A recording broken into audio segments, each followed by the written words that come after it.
Hey guys, this is John, and welcome to Chess Fundamentals number 4. So, it's been over a year since I've added a video to the Chess Fundamentals series, but I have been paying attention to your comments and feedback, and this is one of my most popular series on YouTube.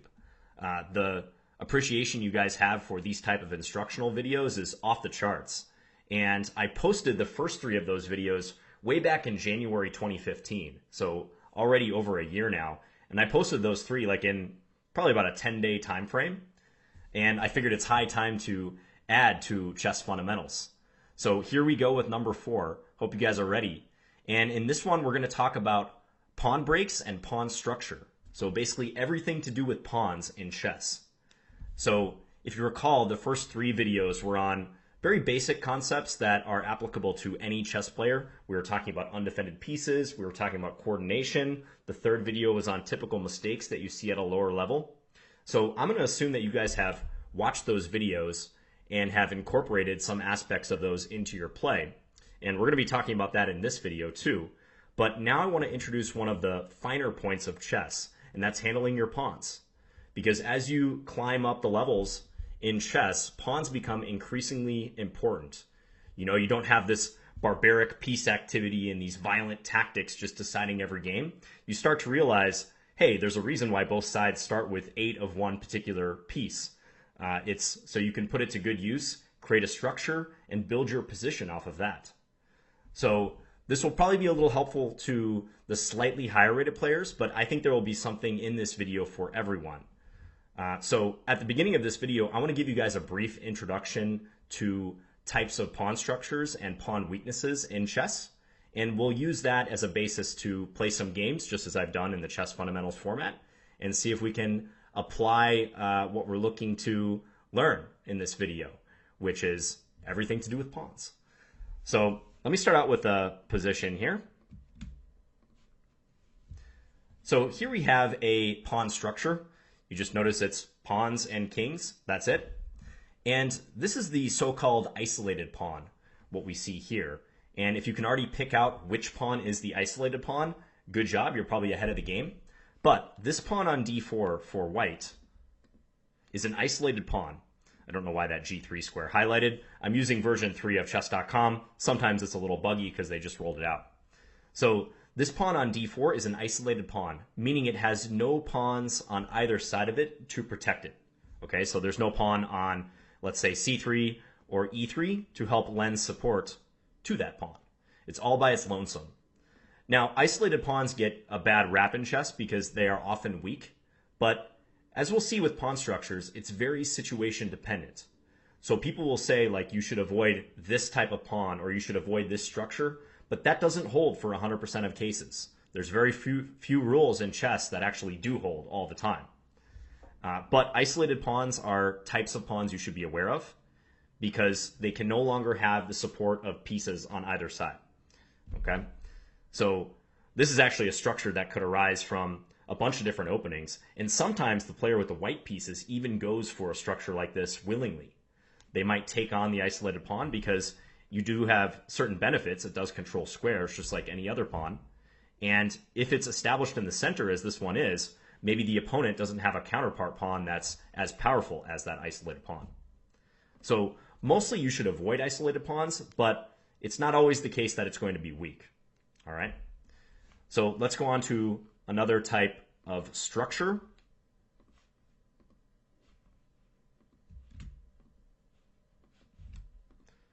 Okay, so this next structure is known as the doubled pawn structure, so doubled pawns. And this one's pretty self-explanatory. Even if you've never heard of this before in your life, you can probably pick out where the doubled pawns are. And looking from white's perspective here, these are the double pawns right there on c4 and c3. Sometimes you hear these referred to as stacked pawns, but doubled pawns is the most precise term. Simply 2 pawns or more on the same file. So the c4 pawn and the c3 pawn. Now, this is a particular structure that could happen out of a Nimzo-Indian, for instance, where black was exchanging a dark square bishop for a knight on c3 would be one common way this could arise. But doubled pawns are universal to all types of chess openings. You see these constantly. And just like isolated pawns, there's some defects I mean, the defect here is that this pawn in back, the c3 pawn, is somewhat discounted. You can see it's blocked by its counterpart here. So if that c pawn ever wants to hope to show its strength or even advance and maybe become a pass pawn at some point, then white will have to resolve the issue surrounding the c4 pawn. But it's not always bad, because with doubled pawns, you do get, for instance, open files. You can see that this b file is a half-open file at white's disposal.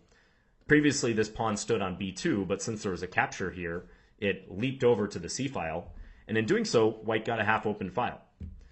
So I'm pointing this out, kind of the upsides to certain pawn structures, because I feel they're not often talked about. You know, people always say, like, avoid isolated pawns, avoid double pawns, but you don't often hear like why these can potentially be acceptable or in some cases even good. So yes, doubled pawns can be a defect in the position, but be aware that it's not so clear-cut. And in fact, of all the pawn structures, doubled pawns are probably the ones where the defect is not as apparent. Isolated pawns, you can often pick them out and say, oh yeah, that one's just clearly off on its own. It's ready to be picked off by the opposing pieces. But doubled pawns, by definition, are always going to be close to another of its own pawn. So it may not be as weak as you think. Okay, so let's keep going here. Now I want to talk about backward pawns. Okay, so a backward pawn is a pawn where its counterpart pawns have already passed it. Okay, so its fellow pawns have passed it by, kind of leaving it in the lurch.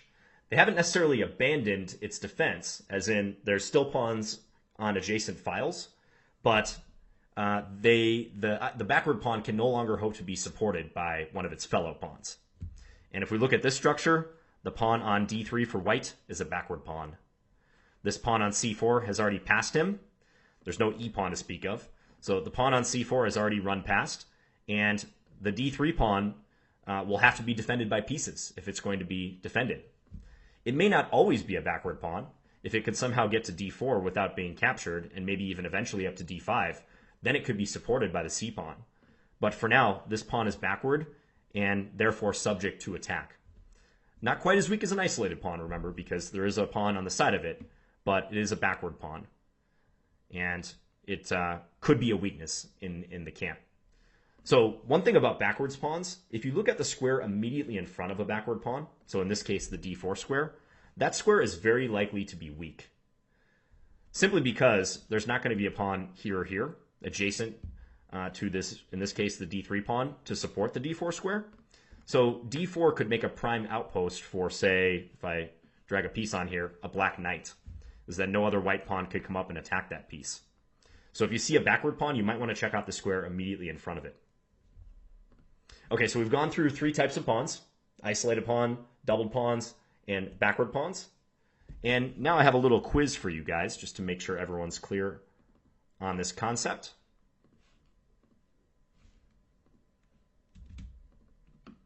Okay, so here's our position. So take a good hard look at this and try to identify, among the three types of structures we just talked about, what is present in this position.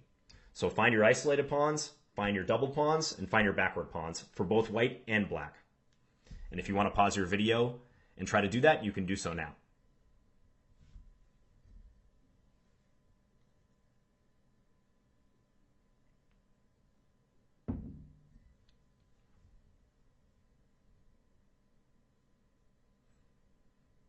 All right, hope you had a chance to find the pawn structures here and the pawn weaknesses, or maybe strengths, you never know. And let's take a look. So starting from the left and working our way right, white has an isolated pawn on a2.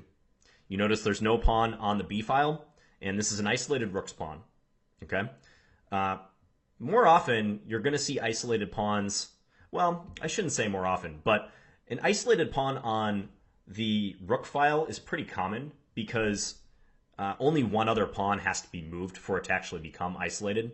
So since there's no file to the left of the a file here, all that has to happen for like this a pawn to become isolated is for this b pawn to be lost or end up going to a different file, as in the case of the pawn now on c3. So a2 is isolated here. Now for black, we have a pair of double pawns right here, b7 and b6. Those pawns are stacked.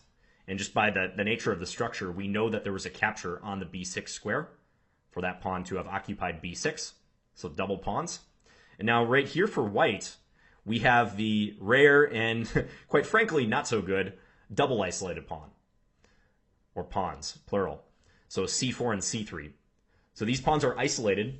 There's no pawns on the b or the d files to support them. And they're also double. That's like 2 strikes against them. They do control some important squares. You can see that all of these diagonal squares that I'm highlighting are controlled. But very likely, these pawns are going to be weak. Double isolated pawns are particularly bad. And if you're unlucky to have the triple isolated structure, I pray for your position because that's even worse. The only thing worse than triple isolated pawns are quadruple isolated pawns, and so on.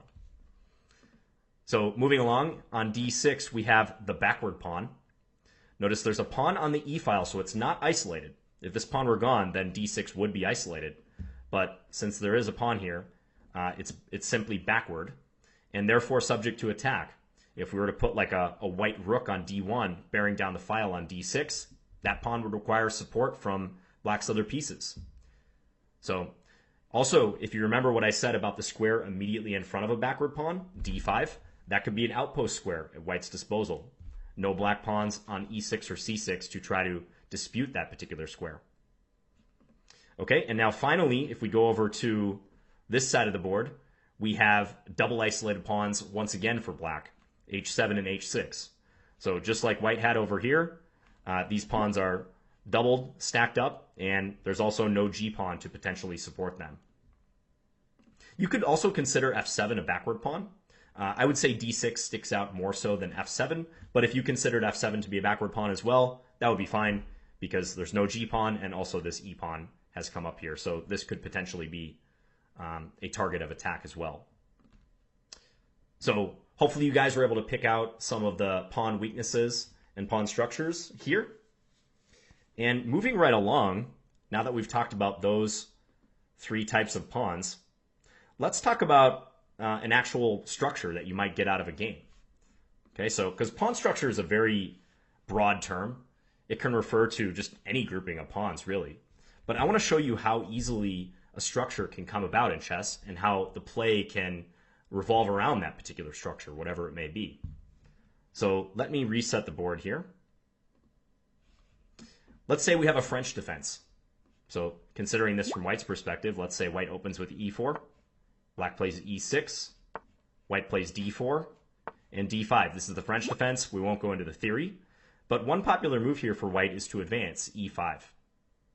Now, after black plays c5, intended to attack this d4 pawn, and white responds with c3, you can see already just a few moves into the game, we have a well-defined structure for both sides. White has pawns on e5, d4, and c3, and also this pawn that hasn't moved on b2. That's a clear structure right there. 4 pawns stretching diagonally. For black as well, you can see this cluster of pawns, f7, e6, and d5, all pointing towards the queen side, in fact. Also, there's what we would call pawn tension between the c5 pawn and the d4 pawn. With white's last move, c3, white is intending, if black takes on d4, to be able to recapture with the pawn. And both sides have basically already laid the foundations for the coming play. Hence, it shouldn't be any surprise that in the advanced French, often white has a space advantage. You can see that white's pawn is a bit further advanced. It's already in black's half of the position on e5, whereas black often tries to undermine white's position.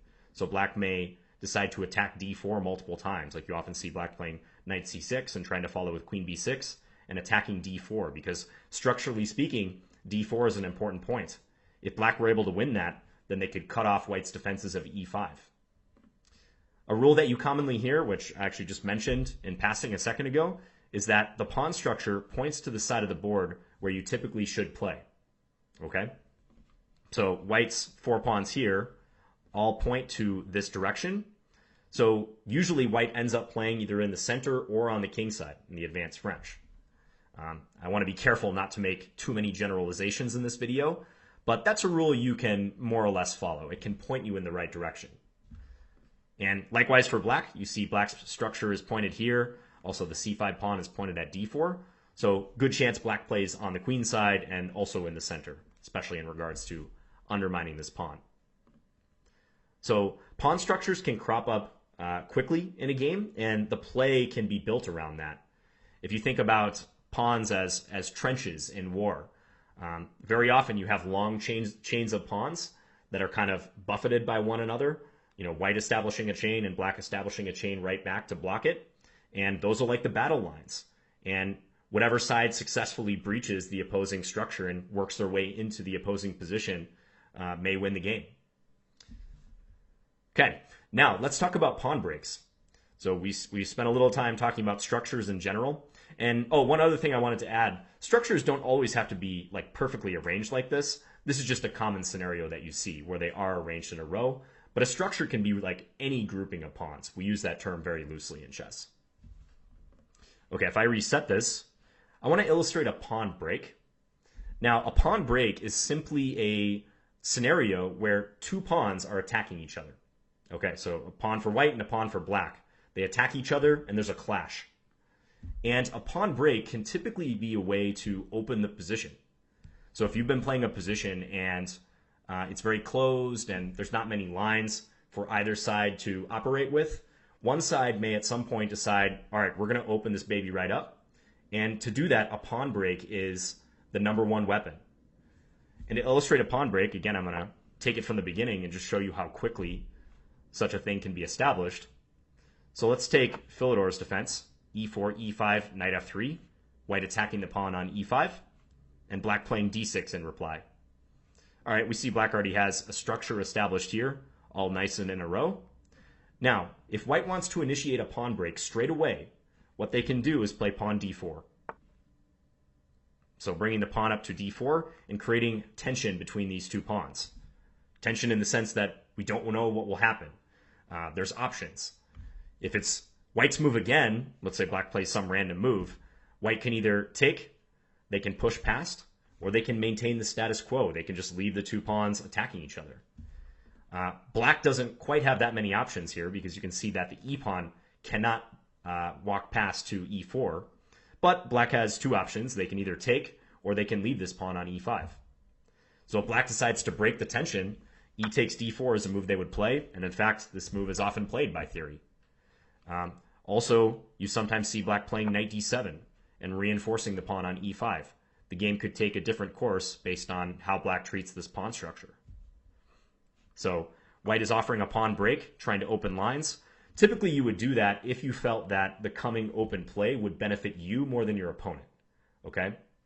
So I'm not suggesting you break positions willy-nilly, but a pawn break can be a weapon to especially utilize something like a lead in development or superior piece activity in a particular area of the board. Like imagine you're attacking your opponent very aggressively on the king side.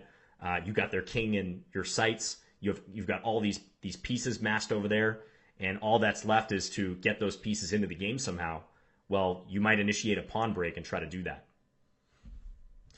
Now, say white had not played d4. Say instead white played a developing move, like knight c3. Little quiz question for you guys.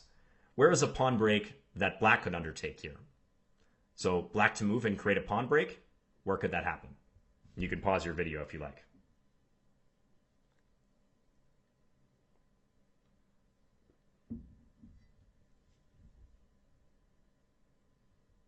Okay, so black to play here could play f5. And in doing so, they attack the pawn on e4, and suddenly they give white a decision just like black had in regards to the e5 pawn in the previous example. So this e4 pawn can either stay put or can take on f5. Maybe black would like that for this pawn to be captured because then they could recapture with their bishop and they've knocked out white's key center pawn. So f5, if black purely wants to get rid of the e4 pawn, could be a much more effective method than, say, knight f6. When you're trying to tackle an opposing pawn structure, you often aren't successful if you just attack that particular pawn or that structure with your pieces, because sometimes you might have to make sacrifices if you actually wanted to destroy it. But if you offer a pawn trade, a one-for-one trade like this via a pawn break, then your task might be better and easier. Here, if white persisted in playing d3, saying, I want to recapture with my pawn so that if you just take me, I don't have anything to show for it, I could recapture, or I have something to show for it, rather. Maybe black would play knight f6 and pump up the pressure on e4. And the play could revolve around whether white is able to maintain this e4 stronghold or not. Maybe white will have to give up at some point and take on f5, and black will consider that a victory. So all of this is just an introduction to pawn play and structures, pawn weaknesses, and I think even this will give you guys something good to operate with. One other thing I want to show you. We're going to take a look at a game that I've actually showed my students before to illustrate the strength of pawn breaks.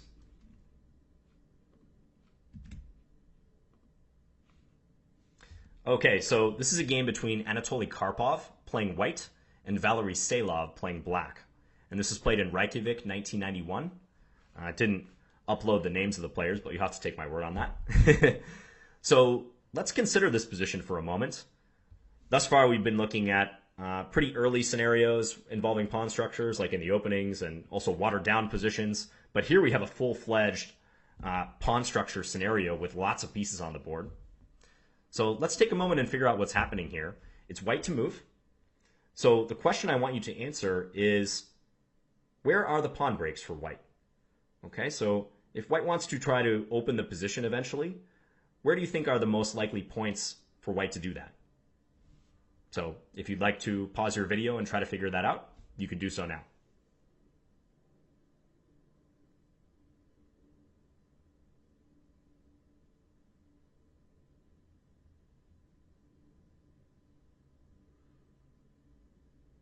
Okay, so when searching for pawn breaks, you can kind of look for the hooks in the position, which are often pawns that your opponent has already moved. And if they move the pawns, by definition, they're closer to your side of the board, and you might be able to create a break by advancing your pawn to kind of meet the opposing pawn. So if we look at this position, we see that the center is pretty locked up. I mean, white's got pawns on c4, d5, and e4. Black has pawns here, I'm highlighting. A bunch of pawns on dark squares. The center is blocked up. Neither side is really going to get through the position. There's no tension to speak of because there's no pawns attacking each other right now. But if we expand our vision to the wings, we notice more possibilities. Like these pawns, for instance, for white, are pretty far back. They haven't established themselves, and they haven't been blocked by black's pawns. So if white wants to open this position up and create some play, which if white wants to win, they're going to have to do. Otherwise, both sides are just sitting back behind their foundations. White needs to look for the breaks. And in this position, we have two hooks on f6 and a5. So these pawns have already moved. Also b6 to some extent, but a5 and f6 stand out more because white could potentially bring up a pawn diagonally to those pawns and offer a pawn break, create a pawn break. And to do that, white would be playing, if on the king side, g4, g5, or on the queen side, b3, b4. And those moves have to be prepared. Like, I'm not suggesting white can just do that right away. But if white succeeds in making those two moves possible with the proper support, that could be a way to open the position because they would be threatening to take the pawn or otherwise, in some cases, maybe support an even further pawn push.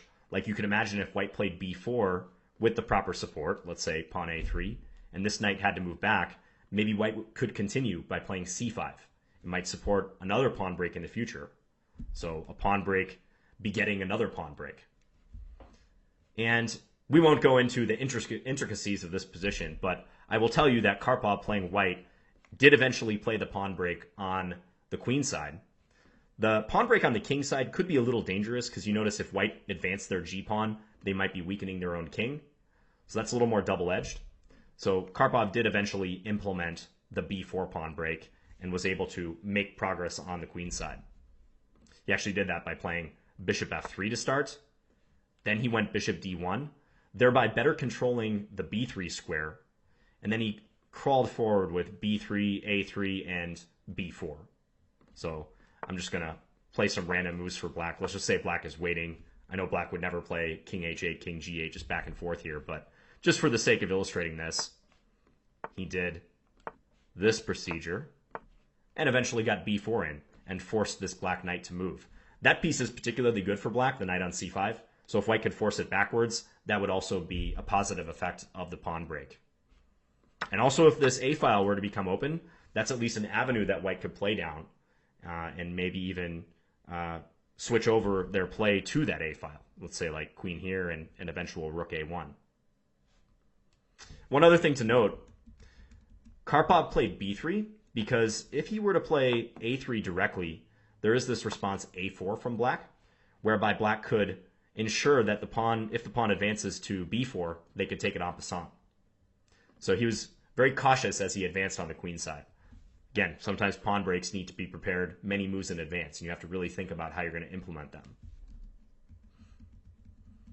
So, good example of a closed position where a pawn break comes into play. Positions don't have to be this closed for a pawn break to occur, though. It could be a semi-open position, and you might just be trying to open lines in one particular area of the board. All right, so I think that's enough pawn structure theory for now. At this point, we're going to try to put it into practice. So, like previous chess fundamentals videos, I played against lower-rated players and tried to implement some of the stuff we're talking about in an actual game. So I'm going to look for a game right here. Let me just create a challenge. I'll make it rated. I'm going to set the rating range, if I can remember how to do that. Let's see. So versus random, that's good. Type, color, also random. Okay, let's just, maybe I'll get a super high rated opponent. You never know, but let's just search for a game and see how this goes. So we're going to focus on pawn structure in these games, but I'm also going to talk about some of the other things we've discussed in previous videos. So like undefended pieces and coordination, and also trying to avoid typical mistakes that I've highlighted, especially in the last video. So we're playing Bruno Dog 1284, and already you can see a mini structure here established by white. Pawn on d4, pawn on e3, pawn on f2. So he's pointed towards the c5 square, and a lot of times in these queen pawn openings, white plays on that wing. I'm just going to play knight f6. I'm going to make a developing move. I'm not going to commit my structure yet. Okay, white's playing c3, so they have a very dark square oriented structure already.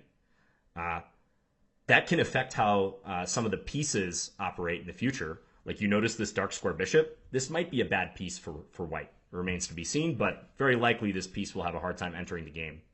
I'm just going to make a developing move. Bishop to f5. And now I will play e6 because my bishop is outside of the chain. And I'm actually going to avail myself of a motif that we saw in that little French defense example, where black had pawns on f7, e6, d5, and then was playing c5. So now there's some tension between these two pawns, c5 and d4. I don't really want to take yet. I'm going to play my knight to c6 and increase the pressure on this pawn slowly. And maybe I can get white to take. If white takes on c5, I feel like they've surrendered their base of operations in the center. So it'd be awesome if I could get white to play that move. So hence, I'm not going to rush this capture. I'm just going to wait. I'm going to play a developing move, bishop d6. Okay, h3. So white's made a lot of pawn moves so far. I generally don't advocate that you do this. I'm going to play h6. This is a little mysterious, but it's so that if white plays knight h4, I can drop my bishop back safely to h7. White just develops. This looks like a good moment to castle. I feel good. I've got a lot of my pieces into play. I don't suffer from a bad bishop. This bishop's outside the chain. I feel like white has not done the same for their dark square bishop. Here white's playing knight f1. Probably they're going to maneuver it to g3. You know what I'm going to do? I'm going to play queen c7, thereby coordinating my rooks. Video 2, coordination. And also, I was stopping the knight from coming to g3.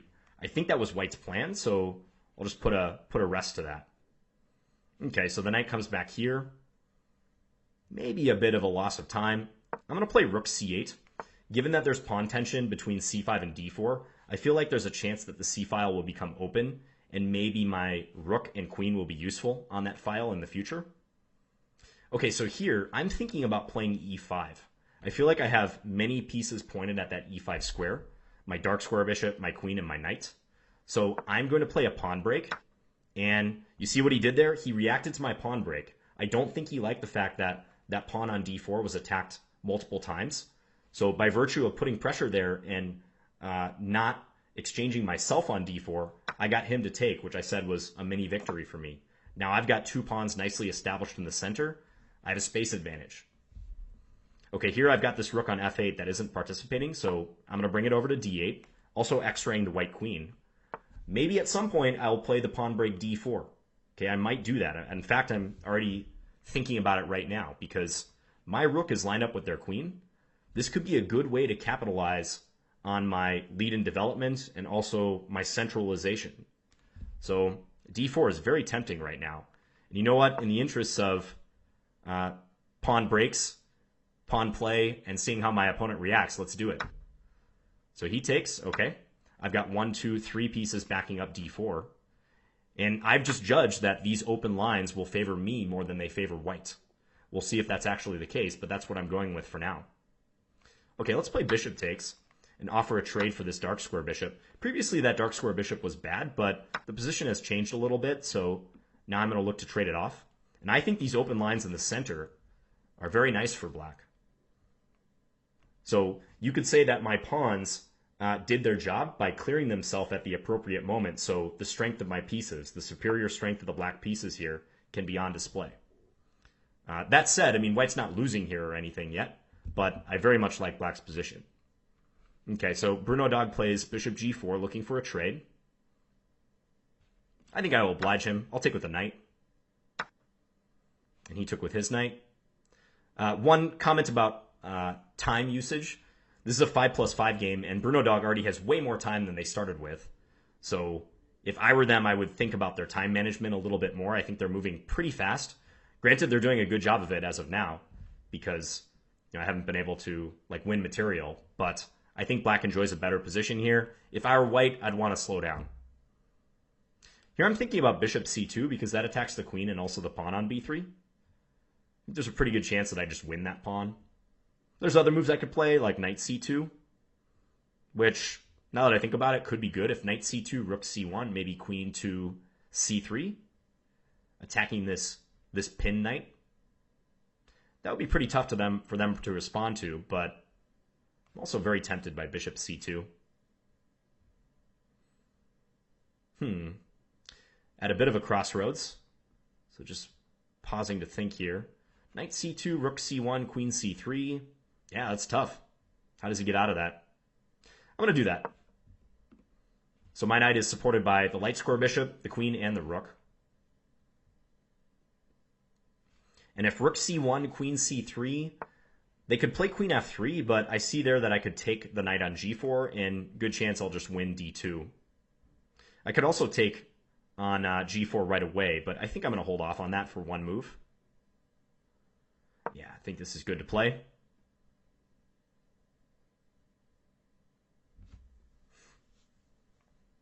And we'll see how white responds. I don't see a great move for them. They could try knight b1, but on knight b1, I think I play rook takes d1, and then they take my queen, knight takes c3, and then I could take f1 with check, followed by picking up the knight. So I don't think that works out for them. So we're just going to do this. Actually, I could take either f1 or c1. It almost does not matter. Yeah, I don't think it matters really one bit. Let's take this way. Maybe misplace white's king. If king takes, then their king could be a target. Okay, here I could even take g4, but let's just take here. And we are up a piece. Okay, I'm going to take this guy as well. Oh, and that was a mouse slip by Bruno Dog. He immediately resigned. But even if he had taken, it was going to be game over very soon thereafter. So let's take a look at what happened there, because we got some nice pawn play going at the beginning. And you see how I built my play around that pawn break that I eventually made with d4? That was the impetus. That pawn break was the impetus for all my pieces to enter white's position and for me to take advantage of white's weakness down the d and the c files. So just scrolling forward here. I'm not a big fan of this type of setup for white because they're neglecting their development and they're also making a piece pretty bad. I mentioned that dark square bishop early on. There are openings like the Kali system, for instance, where white can get away with this, but e3, c3 with a pawn on d4 in particular, I think is not so good. Sometimes you see white playing for b3 and bishop b2, and at least then the dark square bishop has more future. I think the way that white did it is suboptimal. And you can see that I got my pawn up to c5, and then I brought the knight in behind it to put on c6, and thereby try to support the attack on d4. This is always a happy structure, knight on c6, pawn on c5, as opposed to having the pawn on c7, where it's going to be blocked, and you might not be able to generate as much pressure on the center of the board. Yeah, and I think these pawn moves are just one too many for white. The position is closed, so technically white can get away with them, but you'd prefer piece development and then arrange the pawns later. For most beginning players, you shouldn't be making too many pawn moves. You should be judicious about your pawn moves. If you think you have a good opportunity to make a break, or you think there's a solid reason behind making a particular pawn move, then by all means go for it. But don't make it a habit to play too many pawn moves at the outset. You can see that most of my pawn moves so far have just been facilitating my piece development. Even this move, h6, I played that with keeping an option open for the bishop to retreat in the case that white plays knight h4 and harasses it. So if we jump to, coming up here, white went back and forth with the piece, so another loss of time.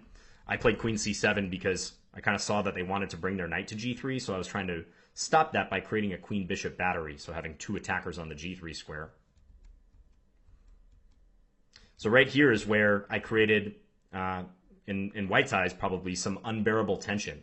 By playing e5 when it was properly supported, I'm now attacking this pawn multiple times, and white therefore gave up their stronghold. So I've won the mini pawn structure battle that erupted around that d4 pawn. And I was able to take with my bishop, and I have a pawn duo established and a very nice position, and I can use those pawns. I think white should have kept their pawn on d4 because that is a well-fortified pawn right now. They've got, if we count them, 1, 2, 3, 4 supporters. We can even count that bishop on b2 as a supporter. It is helping to defend d4. So maybe they should have castled and tried to bide their time. But I have the initiative here because I can choose when I want to take, when and if I want to take. Maybe I won't even capture on d4 at all. But if I decide that I want to do this right now, then I could. Or maybe I'll decide that I want to push past and attack white's knight. So this pawn break brought me opportunities. And now later, if I go back to that position after the pawn exchange occurred, so we had this exchange on c5, I brought out my rook behind, and now I created another pawn break, d4, attacking this, and this is a way to emphasize my superiority down the b file. So d4, now white's really in trouble because they can't really ignore this one. d4 they could kind of ignore because they had proper support behind that move, but when I advance d4, it's already kind of a double attack. I mean, I'm hitting e3 with my pawn and my bishop. Also, the threat on c3 might not be insignificant. So push is really coming to shove here.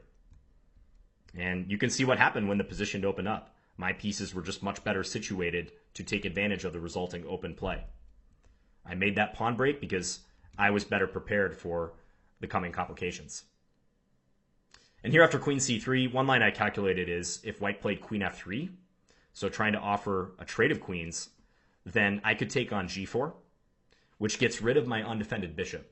With queen f3, white would be hitting that bishop, so that if I took the knight, they would take that piece. But here, I could take on g4, useful move, and after white recaptures, let's say with the queen, I could take here. Yeah, I'd probably take with the queen, I suppose. I guess they could play this move, but I think I should keep the piece in the event of queen c3. Yeah, I should be able to hold on to it. Okay, so let's close this and look for another game. That one worked out well, so looking for another 5-5 game.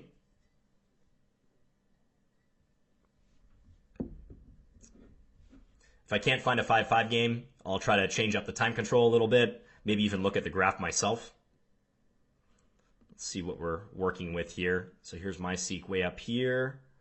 That's a 10-minute game, Jahan 188. These players might be good opponents. AJS Chess, just seeing if there's anything a little bit faster, 3-5. Okay, let's play this 10-minute game if this player's willing to play me. AJ Chess 05. Okay, let's play e4. This has been the move that I've normally played from the white side in my chess fundamentals videos. So we're having a Sicilian. They go e6. Okay, so I'm going to play d4 and create a pawn break right away. There's a lot of theory around that particular pawn break because in the Sicilian, it's very common for white to play d4 on move 3 and open it up. That's how you get to the open Sicilian. Now with knight f6, they're attacking the pawn on e4. I can defend it with knight c3. I do know that there's some theory after bishop b4 and then e5. Aha, and okay, they're challenging me to get into some sharp stuff with e5. You know what I'm going to do? I'm going to sit back and play bishop d3. This is not the best move, but for the purposes of this video, I think this could be the most illustrated move. So that's what we're going with. Now, black could inflict double isolated pawns on me if they wanted to by taking on c3. And I said that was a big no-no at the outset of this video. But if they take on c3 and I take with my b2 pawn, yes, I would have double isolated pawns, but they would have some serious dark square weaknesses. Okay, so we'll see if that actually happens. For now, I think I'm going to take this knight on c6. This does help them a bit by being able to recapture towards the center. Nope, but he goes that way. Interesting. Okay. So now I'm really thinking of playing e5 because that would attack the knight, and I feel like the situation is clarified a bit more.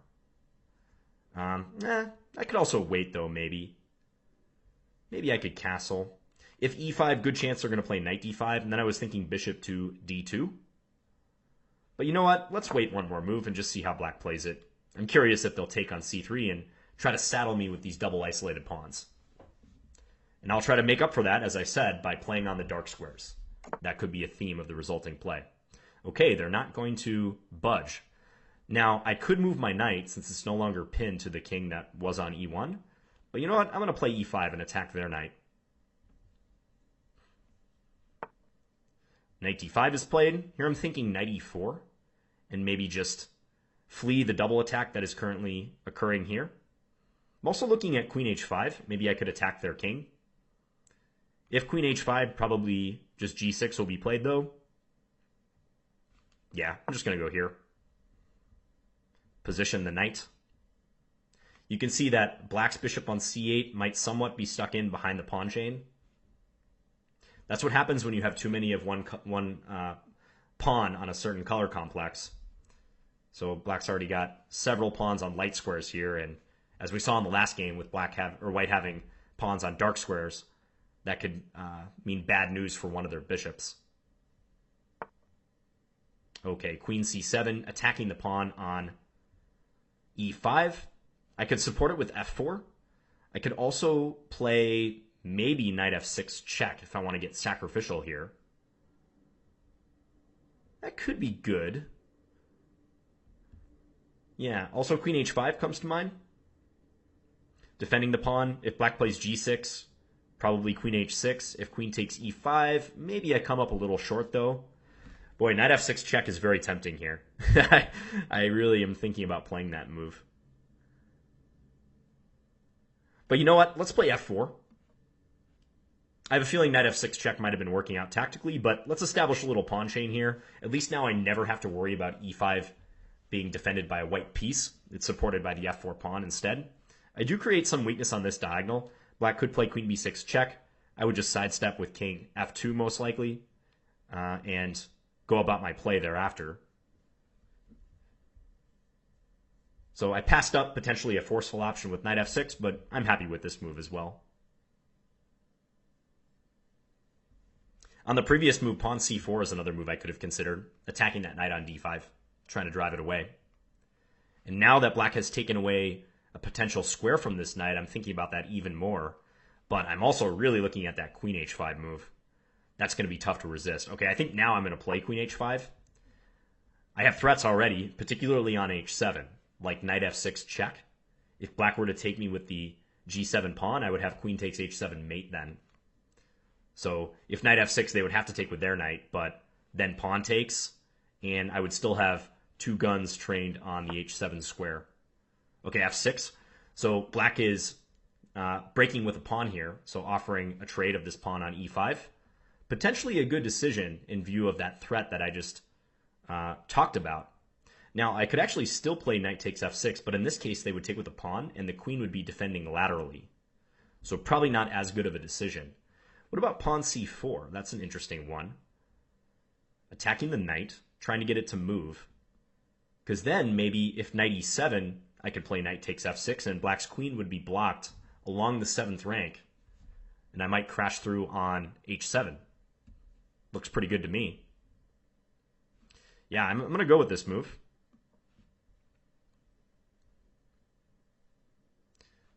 They could maybe take on e5, but that would entail having to sacrifice this piece, so I don't think they're leaping at the opportunity to do that. Black's already in big trouble on this wing, and I'm trying to highlight that fact. Structural concerns here do fall by the wayside a little bit compared to a more closed position. In that last game, you saw the position was locked up early on, and there weren't many open lines. Here, it's going to be a bit more hand-to-hand combat, so there are structural concerns, but piece play and tactics may be overriding concerns, as they are here. Like, I'm about to play my knight to f6, take this pawn, and try to open up an attack on h7. And I'm pretty sure I'm going to do that. I'm just looking at any other moves, like if I start with pawn takes, but I think knight takes is even more forceful.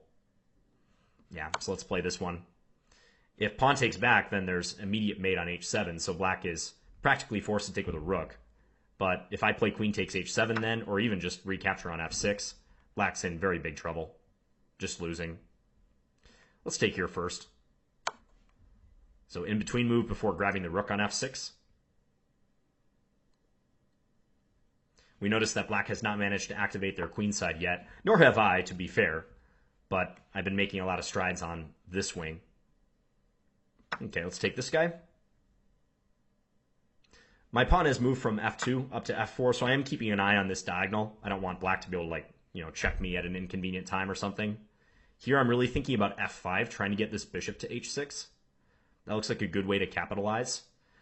Also, bishop g6 looks very strong, because bishop g6, I'd be threatening queen f7 mate. And if black were to take my bishop, I can take their queen on c7. That's probably the most clinical way to end things. I don't even see a way black can avoid losing their queen there. I guess they could play knight d5, but I could always just take the knight. This one looks easy, so we'll play it.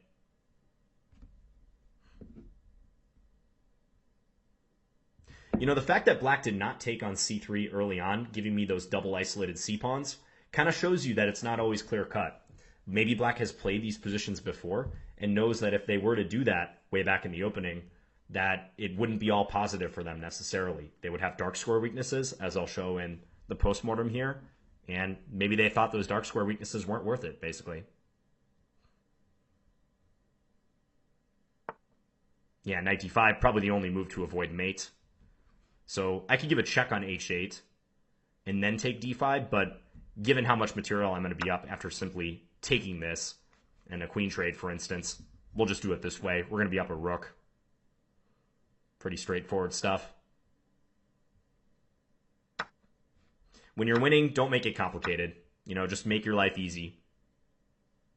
Cut down on the number of hard decisions you have to make. Okay, here I'm thinking about bishop e3 just developing. They could maybe try to trap my bishop with f5, but I don't really think anything's happening there. They might play c5 followed by d4, but again, I'm not that worried about it. Yeah, let's just develop bishop e3.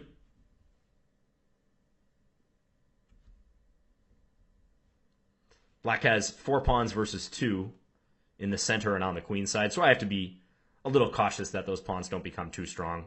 But I think if I manage the position properly, that will never happen. I could also play bishop d4 here if I want to control the g7 square. That might be good. Or maybe a3 first, just to attack this bishop. Try to force it back.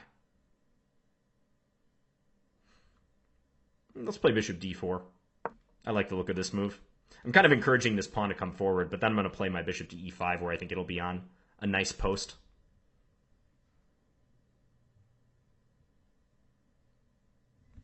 Also, if black plays c5, this bishop on b4 is kind of cut off. I feel like they might want to drop the bishop back to d6 or maybe even e7 before advancing c5.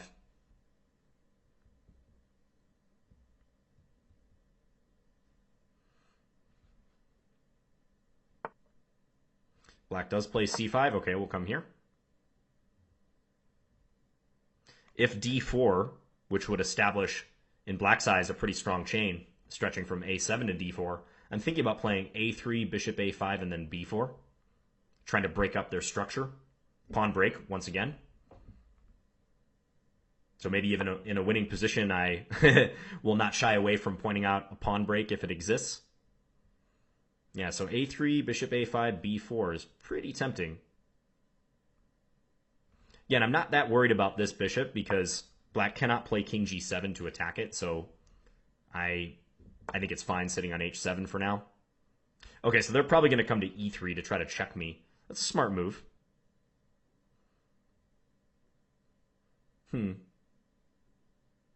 I could play king h1 if I want to play a prophylactic move in advance of that check. Let's maybe do that. So we'll just move our king over so that if bishop e3, it's not coming as a surprise, basically.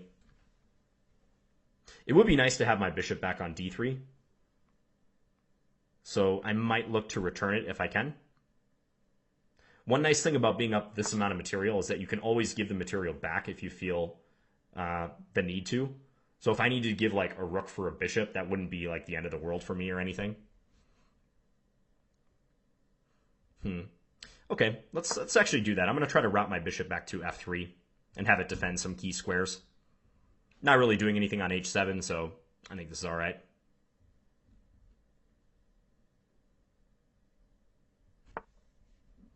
Okay, so they're playing the rook over, possibly to support advance here. And let's continue as planned. We'll bring the bishop back.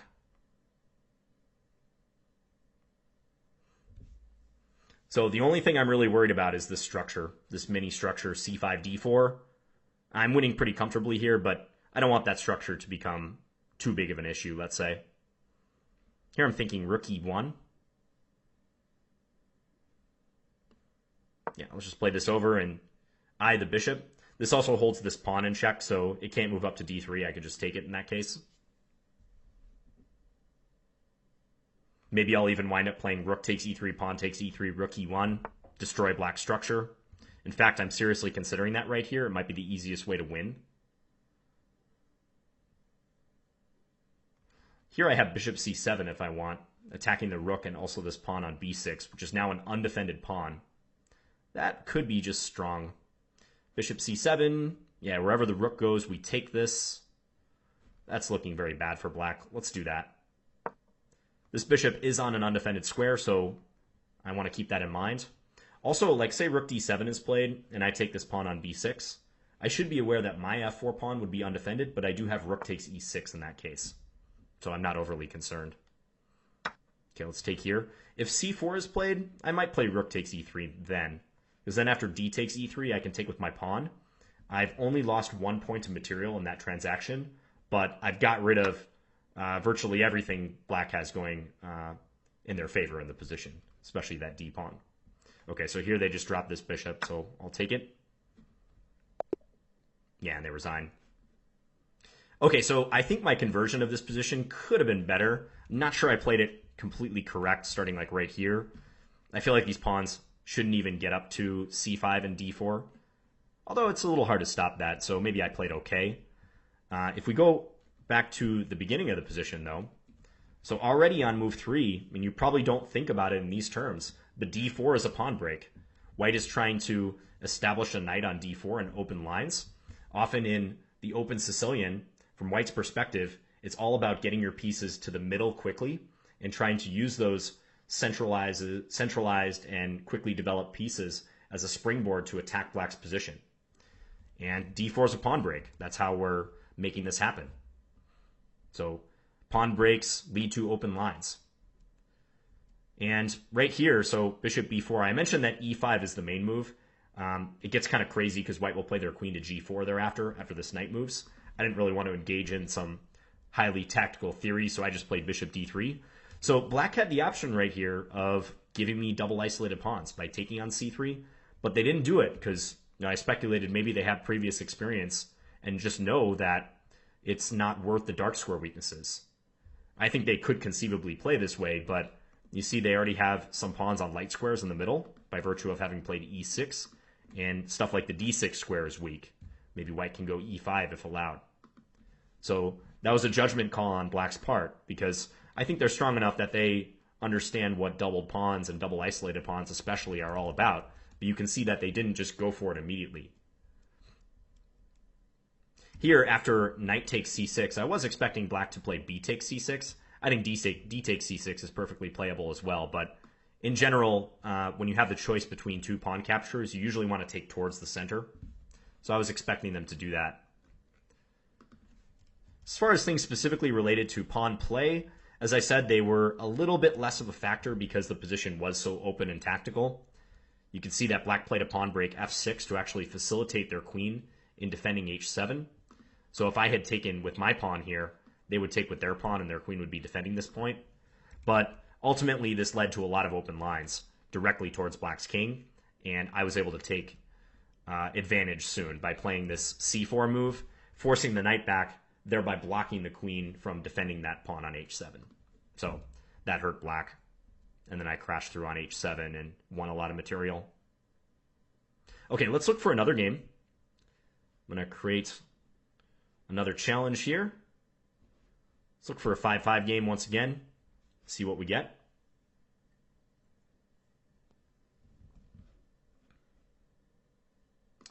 Take a look at the graph as well while we're waiting.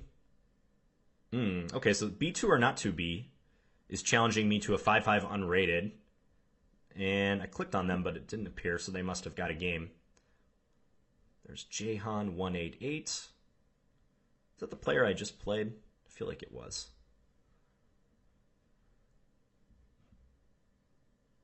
I might click on this one if no challenge becomes apparent. I feel like some people don't notice my seek. I know I have a pretty high rating. Okay, Lilo noticed. Let's play d4 in this game. We played e4 in the other one. I would say that closed and semi-closed games that you get out of d4 openings do lead to more pawn structure decisions. You know, e4 is more open, so you can see more hand-to-hand combat right away. But really, with both openings, it's possible to get structural considerations right off the bat. Okay, so here we go. Pawn break, e6. Black offering a pawn trade, trying to sweep away my pawn on d5. Now, I've already expended 2 moves to get my pawn to this square, so I don't just want to take on e6 and surrender my base of play in the center. I'm going to support that pawn, so I'll play c4 and try to ensure that I can recapture with a pawn should black take. And in fact, I'm going to bring my knight in behind, further support. Okay, and black plays e5. This is leading to like a check Benoni position. Okay, I played e4. Black quickly played knight f6. Black has actually wasted a tempo to get here, so I kind of question whether that was a good idea for them. I'm going to fianchetto my bishop. There's some theory involved here, but this is just one way that white can play it.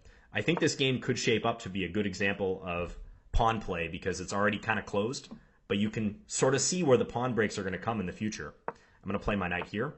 So if we look at the hooks, there's a hook on c5, there's a hook on e5. I might play f4, I might go for b4 later if I want to try to pry open the position. Open some lines. Black plays bishop g4. Knights are typically better than bishops in closed positions, but black's light square bishop is pretty good, so if they want to trade, I feel like I should encourage them to do that. If I castle, maybe they'll go queen d7, so let's throw in h3 and see how serious black is about taking my knight. They are not serious, so they're going to play bishop back. Okay, they're just trying to pester me. All right, so here I could play g4 even and try to further back this bishop off. I'm definitely thinking about it. Yeah, I think I'm going to go for it. Even though I was considering castling kingside a moment ago, I feel like my position's pretty safe. Sacrificing on g4 would not have been worth it for black there. Now I'm going to play my knight to g3, and maybe I can use this f5 square. I've got 2 pawns and my knight all pointed towards that particular square, so that could be useful at some stage. Black plays the queen out. Black's play is a bit random already, but I can kind of see where they're coming from. So queen a5 creates a pin on this knight. They're not threatening to take on e4 though, because I have my knight and my bishop backing that up. I'm thinking about playing h4, so trying to creep forward with my pawn and threaten h5. I'll tell you why I like that option, because let's say after h4, they play h6, then I could play g5 and initiate a trade of pawns. That would be a pawn break, grabbing onto the hook on h6. And if they were to take me, I could take with my h-pawn, and I would have that beautiful h-file to attack down. So I know I said in the very first game that you don't want to make too many pawns in the opening, but based on the way black has played this, I have a target, this bishop, and now by virtue of them playing h6, they are allowing me to open the position if I want with g5. You see how this creates an immediate clash between h6 and g5? Black really can't tolerate that tension. They're going to take me because if they didn't, I would take them on h6. So now I get to take this way. And I think this is already kind of an ugly position for black. Here I'm thinking about queen g4, which would defend this pawn on g5. And yeah, I'm liking what I see here. Maybe they could play queen b4 and go after my c4 pawn, but I really think they have more pressing things to consider on this wing. f6, yeah, it looks to me like black's already a bit desperate. Here I can play queen e6 check. They would have to play rook f7 if they don't want to lose a piece. I guess I could play queen c8 check then and maybe go win the pawn on b7. I also really like the look of knight f5. Knight f5 is a move that seems particularly attractive to me. If they take with their bishop, they're going to be dead meat. I could take on f6 as well, but if I take on f6, they're going to take with a rook and then defend their bishop. So in my view, it's between queen e6 and knight f5. I have a feeling queen e6, rook f7, queen c8 is a good idea. I guess they could play queen d8. So I think I'm leaning towards knight f5. This looks like the proper way to play this. Yeah, let's go with knight f5. We'll just jump in here and attack that dark square bishop. I may end up taking on f6 and even castling queenside if I don't checkmate them pretty soon. So if bishop takes f5, okay, well, here they're blundering their bishop on e7, so let's go take that with check. And here, queen e6, king e8, knight c6 is actually checkmate. So I believe that's the swiftest end to this game. They got to play king e8, no choice.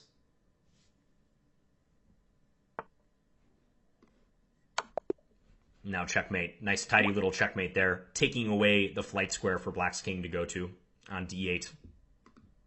Okay, so this was a pretty rapid finish to this one. And it didn't seem like it would end that way because the position at the outset of the game was closed. But do you see how my play really took off when I was able to find a hook in black's kingside and use that to open the position? So by virtue of me advancing h4, creating a threat of h5, trapping that bishop, that compelled black to play a pawn move forward because they don't want to just lose their bishop. They want to have a retreat square. But by them doing that, I had a hook to attack with, g5, creating tension, pawn break. And after this, they're pretty much forced to take because if they move the knight, at the very least I'll take and win a pawn. You know, say knight f7, take here, and I've got my bishop backing this up. So g5 had the effect of exploding the position on the king side where the stakes are higher for black because they've already committed their king there. If I had already castled king side, well, I wouldn't have a rook down the h-file. I might be less likely to do this. But because I held off a little bit and let the play develop, I was able to use a timely pawn move, g5, to open the position. Yeah, and black quickly met their fate after this happened. So even when positions are closed, you can't just like willy-nilly position your pieces as black kind of did here. Like the whole bishop g4, h5, g6 maneuver is kind of random and just encouraging me to advance towards their king. So in a way, black is helping my attack by pushing my pawns in the direction they want to go. If black had played it a little more positionally, I might have implemented a slower plan. You know, I was talking about the role of the pawns on e5 and c5. Those are the furthest, most advanced pawns in black's position. So they're the closest to me. I might be able to latch onto those with f4 and b4. Attack them. Notice here, this moment was glossed over by black, but after I played e4, if black immediately wanted to create pawn tension, they could have played f5. This is similar to that example out of the Philidor's defense that I showed you at the beginning of this video. So with f5, they're creating tension here. Maybe they can follow with knight f6. Then they have more pressure directed at my pawn center. I may be reluctant to play e takes f5 because that would entail giving up this pawn. Potentially I could play this way, maybe go like knight ge2 to g3 and attack the bishop. But I think this would have been a more interesting pawn structure decision by black than what happened in the game. In the game, they had very little pawn play. They were trying to play with their pieces, and I think that's a recipe for disaster in a closed position. If you try to play with your pieces too much, you really got to look to your pawn breaks and start preparing those moves later on. For black, that pawn on e4 is a hook, as I showed when black could have played f5 right here. Also on the queen side, a common hook for them, like let's say right here, they could try for a6 and look to go b5, which if you play, for instance, the Benoni defense, you'll know that that's a common way to try to attack your opponent. So create tension between the c4 and the b5 pawns. All right, so let's play one more game. I'm going to close out of this one, and we'll just look for one more little game. 5-5 once again. And Net Warrior will be our final opponent, 1538. He's playing e4. Let's play a Sicilian. I'm curbing my natural desire to play a Scandinavian. So, all right, I'm going to play knight c6. I'm curious if white will play bishop b5 and try to take. I was seeing maybe if I could accept a set of doubled pawns, but nope. It appears that we're going to get a conventional open Sicilian. And here I'll play d6. This is the classical Sicilian by transposition.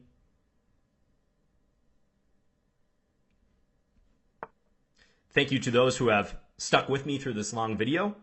I know that these chess fundamentals videos go a little bit longer, but I hope you guys are picking some useful stuff up and learning. So here I'm fianchettoing my dark square bishop. This is a dragon Sicilian we've now worked our way into. So the Sicilian can kind of be amorphous like that. You sometimes get variations emerging out of other variations. Okay, let's play castles. I'm curious if white will go for queen d2 and try for a queenside attack, and it looks like they're going to do that. Yeah, so a common idea for white is playing bishop h6, but let's first do this. We'll just develop. If white goes h4, that would be a prelude to a pawn storm. They would be trying to take advantage of this hook that's on g6. They might use that to attack me, so that's something I have to be aware of. I might have missed an opportunity to play for a pawn break with d5, but I think this position should be okay. So let's play rook c8. A common plan is to go knight e5 and then try to bring the knight into c4. Okay, so they're outright attacking me here already. Now, white wants to go h5 and attack my g6 pawn, the hook.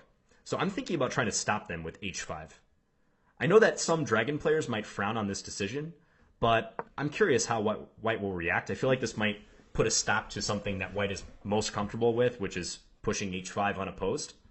So we'll see if I can make it happen by pushing h5. Yeah, I think I actually should have played d5 at the moment that I played bishop d7. I know that's sometimes a way you can try to take advantage of your opponent playing too early for a kingside attack like this in the dragon. I'm not a native dragon player, so some of this stuff I'm making up. Okay, so white's taking their time here, deciding what to do. Pawn tension situation, and they have all three options at their disposal. They can keep the tension, they can push past with g5, or they can take me on h5. It's actually hard to say which one is best.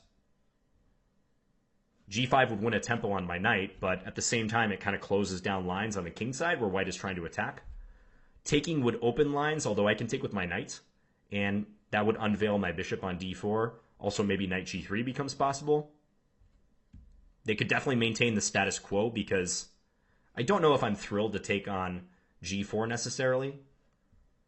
So I'm very curious to see what white decides on ultimately.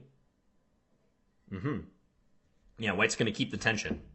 Probably a good decision. I think that's a wise choice by them.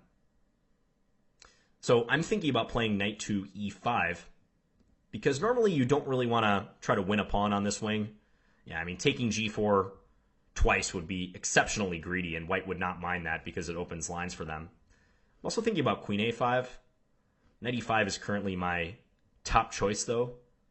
Let's see, if knight e5, g takes h5, knight takes h5, f4, I could play the knight into c4 then, trying to attack.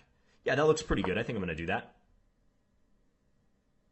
So knight c4 coming up.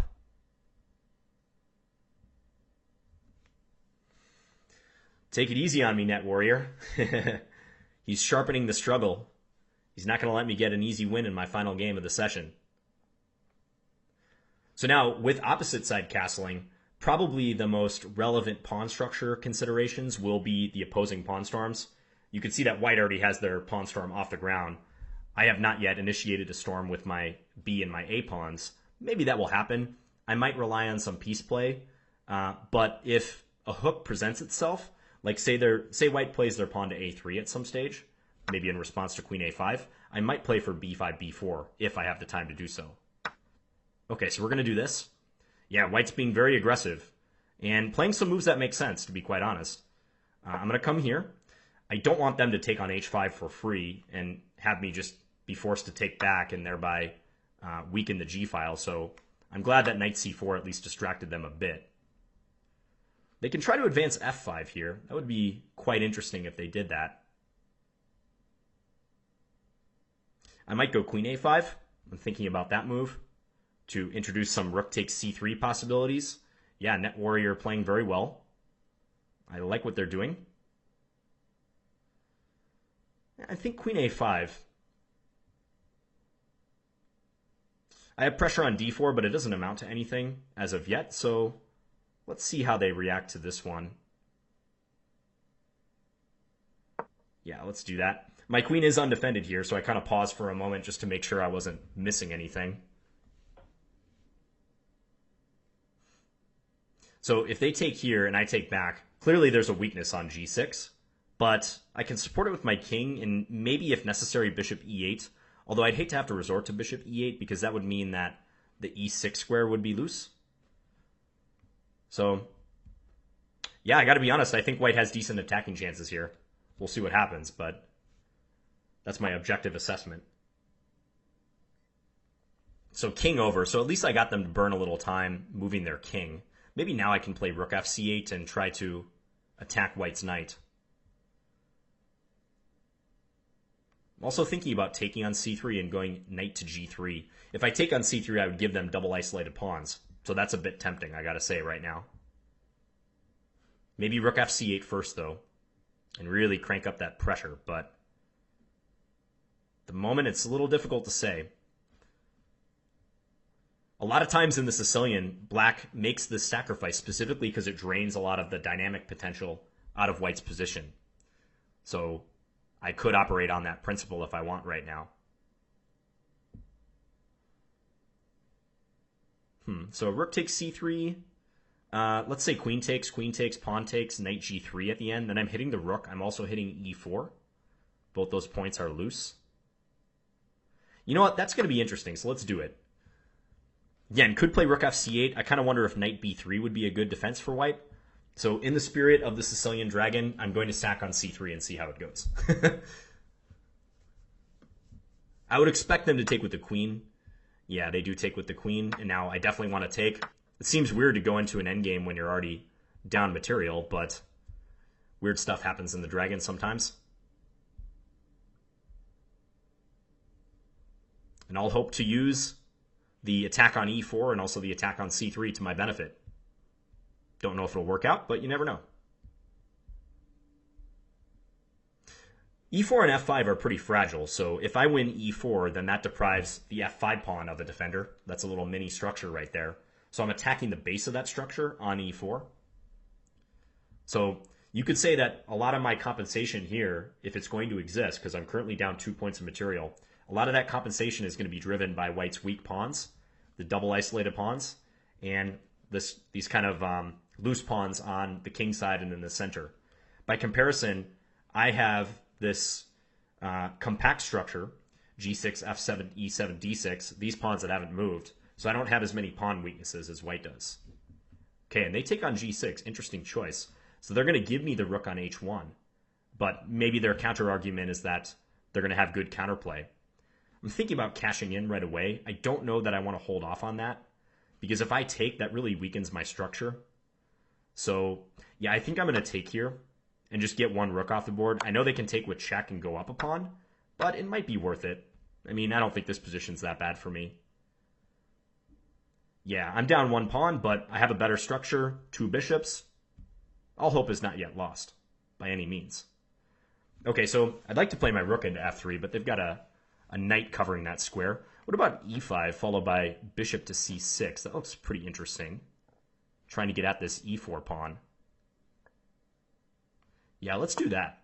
I know I blocked my dark square bishop, but I really like the look of this move. Trying to activate my central structure.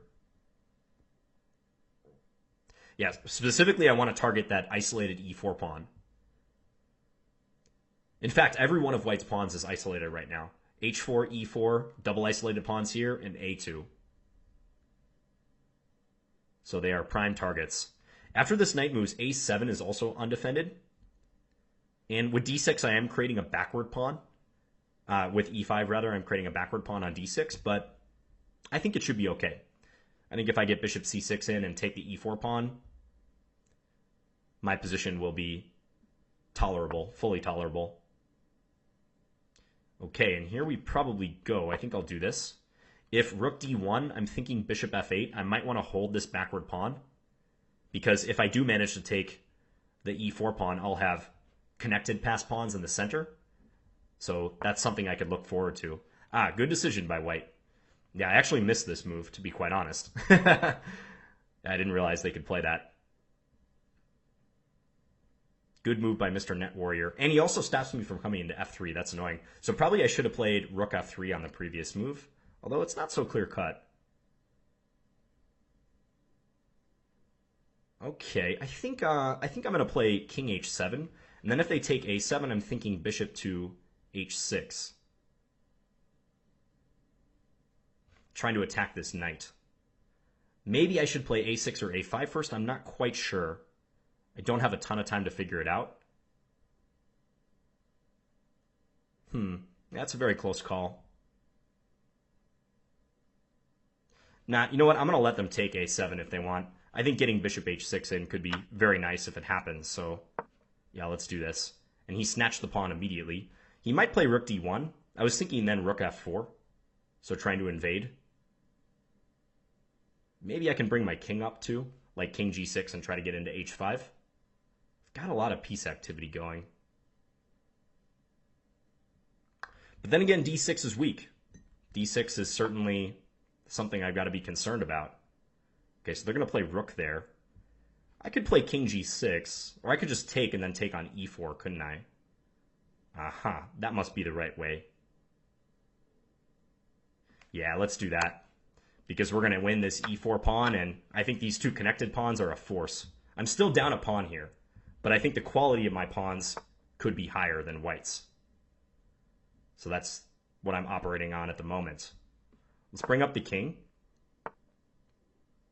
It's crucial in endgames to try to activate your position, and often you need king activity. Now maybe bishop g2 just to see where white's knight goes. Could also play king up to f5. Maybe king f5. But then knight g3 check is possible. So I gotta distance myself from the checks a little bit.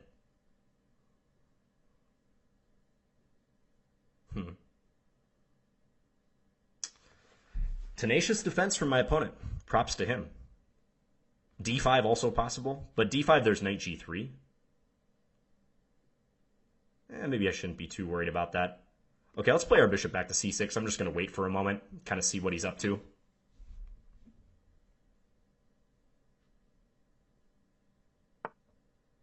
He's going to advance the king.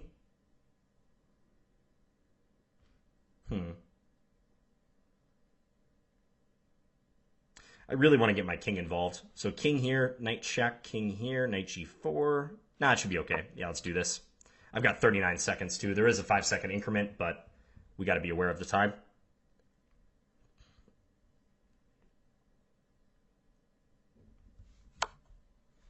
Okay, so he does give a check. Now, I was thinking king e6, but king e4 looks pretty tempting as well. Maybe king e4.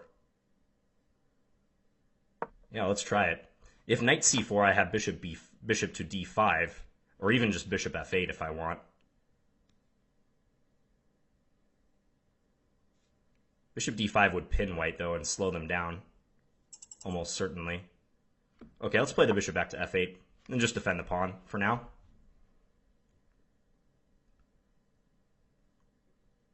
That way, should their king ever move up, we have d5 check. So I think that could create some problems in their position.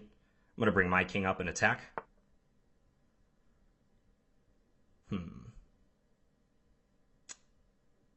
Okay, let's play here.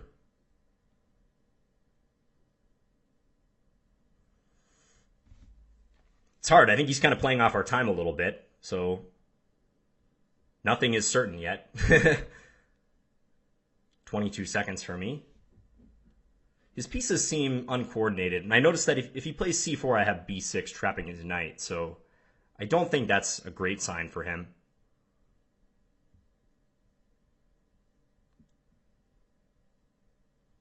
Then again, my bishop is is blocking my e-pawn for the moment, so I gotta take care. If knight c4, I'll play bishop d5. Plays c4. Okay, so this is the move that I said ran into this particular move, trapping the knight. So that's a little unlucky by him. After I take the knight, he will gain a passed pawn, but yeah, he resigned. He decided it wasn't worth playing out. But good game, Net Warrior, especially if you watch this. Props on this one. You gave me a sweat here. If we go back in this game, so another open Sicilian, d4 is played, opening lines in the middle, pawn break. And here I morph the game into a dragon. Now, I think right about here, after queen d2, here's where I maybe could have made use of a pawn break myself and played d5. This actually is a pretty good idea when they haven't played the opening in the most straightforward fashion. And I say they haven't played it in the most straightforward fashion because bishop e2 is often unnecessary if white wants to go for this kingside attack plan, as they would in a Yugoslav dragon. This gets into some theory, so if you have no idea what I just referenced, that's fine. But I think d5 could have been a way to try to take the play more to the center of the board rather than letting white have their way on the king side, let's say. So I kind of wish I would have gone for that move. And this is backed up by my knight and my queen. So if white takes it, I can take back with my knight, and yeah, I like my chances there. Let me just reload the position and go back a little bit. So as played, you can see that white was trying to play off of this hook on g6. This is a standard attacking plan for white in the dragon. And if they get that pawn up to h5, then they will be controlling the central, or the pawn tension situation on this wing. So if that pawn comes up there, they could either take me, leave the pawns as is, or even push past. Most likely take, though. Like, say I were to play some sort of indifferent move like this. I'm just going to make some moves just to kind of show you what white likes to do. They like to trade, thereby opening the h-file, and then after take, play the bishop into h6 and try to trade these pieces and get at black's king. So notice how white's using the pawns first to clear the way, and then the pieces are funneling in behind that. That's usually how most well-conceived attacks will take shape, especially attacks against an opponent's king. So that's why back on move 11, I tried to play h5 and kind of meet their pawn play, trying to put a stop to this pawn. And white correctly maintained the tension and then took on h5. And they did a good job of opening lines towards my king. In fact, my rook takes c3 move was played out of fear that if I waited too long here, white would just crush me. Like if I played a preparatory move, I don't know, like a6 or rook fc8, they're already crashing through here and maybe placing a rook quickly to attack the g6 pawn. So I made a judgment call here to give up material, try to transfer the game into an endgame, and base some of my compensation off of the fact that white has all these weak pawns. Now, whether this was full compensation, whether this was actually worth the pawn that I ultimately gave up, is up for debate, but you can see the effect that pawn weaknesses have on a position. Every single one of white's pawns is isolated here, whereas I have two chains with pawns next to each other, so they are able to protect each other at certain moments. And from here, I tried to make the most of my chances by attacking those weak pawns with my bishops. And at one point, I was even down 2 pawns right here, and I quickly got this e4 pawn back, after which I feel black has good chances. But it must be said that this game was pretty unclear all the way up till the end. So, nice game by Net Warrior, and some other examples of pawn play, pawn weaknesses, structural concerns present in this game. All right, so I'm going to wrap the video up right here. I hope you guys enjoyed this long-awaited sequel to the Trinity, the first few chess fundamentals videos. It's kind of like Star Wars, right? Like the first 3 come out and then you have to wait ages for the next one. But let me know what you guys think. If you have any questions related to pawn structures, feel free to leave them in the comments. And I'm open to suggestions for the next chess fundamentals video, chess fundamentals number 5. I have some ideas on my own. I'm not going to say what they are right now. But if you have a topic you particularly want to see covered, definitely let me know. Leave it in the comments section. So thank you guys for watching, and I'll talk to you again soon. Bye.